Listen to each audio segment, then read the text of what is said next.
The ancient philosopher Plato suggested that there are two realms to existence. There's the shadows, what he calls the cave, and then there's reality. And most people live their entire lives in the shadows, believing certain things are true that aren't, because they've never questioned that reality. And actually the purpose of life, Plato suggests, is to question what we've been raised with, what we've assumed, and make our way to hopefully a greater reality. My Out of the Cave programs take you and your team and your staff on a journey out of the shadows of frustration and unfulfillment and off the treadmill towards a more balanced, meaningful and thriving working life. The way out of the cave is to question everything. Number one, whatever you think the opposite. Force yourself to think the opposite. You see, sometimes we are blinded, we have blind spots, we have perspective blindness, and we can't see sometimes the reality that's in front of us. I heard the interesting, funny story told of two young fish who were out for a morning swim, and they passed two older fish, and one of the older fish said, "Morning, boys, isn't the water lovely this morning?" And the younger fish nodded and swam on, and then one younger fish said to his mate, "What the hell is water?" You see, because for a fish, of course, water isn't a thing out there, it's their air, it's all around. And in the same way, we are sometimes blind to the bubble that we've been brought up in, the bubble that our media and our culture presents to us. And we need that help to see the world and see the opportunities and see the possibilities differently. A study at Columbia University was done with students who were given in groups a murder mystery to solve. Half of the students were in groups with their friends. The other half, there was at least one stranger in each group.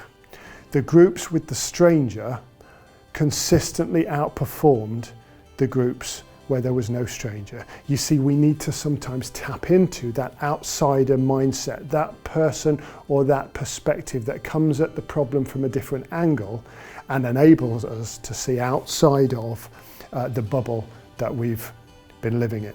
Secondly, you need to commit to being your authentic self and enabling those around you to be their authentic selves.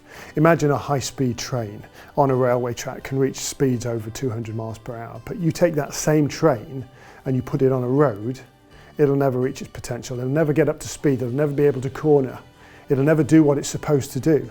Is it because there's something wrong with the train? No, of course not. Is there anything wrong with the engine? No. The issue is that the train is trying to be a car. It's in the wrong place, the wrong road, the wrong context, because the train is made for a track. And it's the same with people. When we're trying to be something we're not, when we're a square peg being forced into a round hole, we're never going to really work to our potential, and we're never going to work effectively. Now, the Game Changing Index is a fantastic tool. It's more than a psychometric, it's an organometric that helps people to identify how they best make an impact within a team. And there are 5 team roles. There are game changers, those who come at the problem with the creative and obsessive sometimes energy. There are strategists, those people who love piecing the pieces of the puzzle together, seeing the big picture, the long-term view. There are implementers, those people who are task focused and just love ticking those jobs off and getting things done, outcome focused. Then there are polishers. Polishers are those people who have that attention to detail, who want to keep refining because it's never quite good enough. And then there are playmakers, those people who thrive by drawing the best out of everybody else. Now, when those people, those different roles are aligned, you have a dynamic team. Most people have 2 strong proclivities, and when those proclivities are enabled to thrive, they work at their best. Gandhi said that happiness is when what you think, what you say, and what you do are in harmony. When those things are not in harmony, when there's a discord, it makes us ill. We literally don't function as effectively. When you don't know who you are and you're not playing to your strengths and you're being forced into a role that doesn't suit, you're never going to reach your potential. Get that clarity over your identity and you're in a position to fly. The third part of getting out of the cave is putting your well-being and the well-being of others at the heart of everything that you do. So when you develop that self-awareness, emotional literacy, emotional intelligence to understand yourself and understand what will help you stay mentally well, It will also help you manage and develop and contribute to the well-being of others. There are 6 basic psychological needs that we all have as human beings. The first is love. We all need to give and receive love. The second is that we all need to feel understood, like somebody gets us, somebody listens to us, we have a voice. The third is that we need to have that sense of belonging. We all need to feel like that we're accepted somewhere. The fourth is achievement. We all need to feel like we're progressing and we're making progress and we're competent in some regard. The fifth is that we need autonomy, some sense that we are in control of our own lives and in control of our own destiny.